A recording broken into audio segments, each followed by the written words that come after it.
പാളയം മാർക്കറ്റിലെ അനധികൃത കയ്യേറ്റത്തിനെതിരെ രണ്ടാം ഘട്ട നടപടിയുമായി നഗരസഭ അനധികൃതമായി നിർമ്മിച്ച കടയാണ് ഇന്ന് പൊളിച്ചു നീക്കിയത്. മേയറുടെ നടപടികൾ പൂർണ്ണമായും സ്വാഗതം ചെയ്യുന്നുവെന്ന് പാളയം മാർക്കറ്റിലെ വ്യാപാരികൾ. തിരുവനന്തപുരം പാളയം മാർക്കറ്റിലെ അനധികൃത കയ്യേറ്റങ്ങൾക്കും നിർമ്മാണങ്ങൾക്കുമെതിരെ നഗരസഭ ആരംഭിച്ച കർശന നടപടികൾ രണ്ടാം ഘട്ടത്തിലേക്ക് കടന്നു.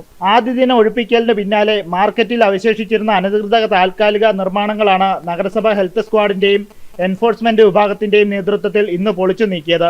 കഴിഞ്ഞ ദിവസം മേയർ വി രാജേഷ് മാർക്കറ്റിൽ നേരിട്ടെത്തി മിന്നൽ പരിശോധന നടത്തിയതിന് തൊട്ടു പിന്നാലെയാണ് ഈ നടപടികൾ. ആദ്യ ദിനം കനത്ത പോലീസ് സുരക്ഷയിൽ ആരംഭിച്ച നടപടികളുടെ തുടർച്ചയായിട്ടായിരുന്നു ഇന്നത്തെ ഒഴിപ്പിക്കൽ.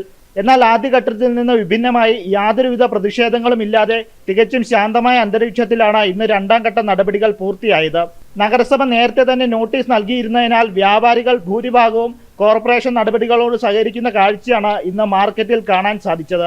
നോട്ടീസ് നൽകിയിട്ടും ഒഴിഞ്ഞുപോകാൻ തയ്യാറാകാത്തവരുടെ താൽക്കാലിക നിർമ്മാണങ്ങളാണ് ഹെൽത്ത് സ്ക്വാഡിന്റെ നേതൃത്വത്തിൽ ഇന്ന് പൂർണ്ണമായും പൊളിച്ചു നീക്കിയത്.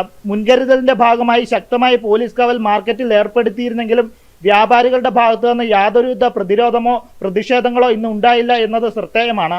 മാർക്കറ്റിന്റെ സ്വാഭാവിക അന്തരീക്ഷം തകർക്കുന്നവർക്കെതിരെ വരും ദിവസങ്ങളിൽ കർശന നിരീക്ഷണം തുടരുമെന്നും കയ്യേറ്റങ്ങൾ വീണ്ടും ഉണ്ടായാൽ വിട്ടുവീഴ്ചയില്ലാത്ത നടപടികൾ ഉണ്ടാകുമെന്നും മേയർ വ്യക്തമാക്കിയിട്ടുണ്ട്. ജനം, തിരുവനന്തപുരം.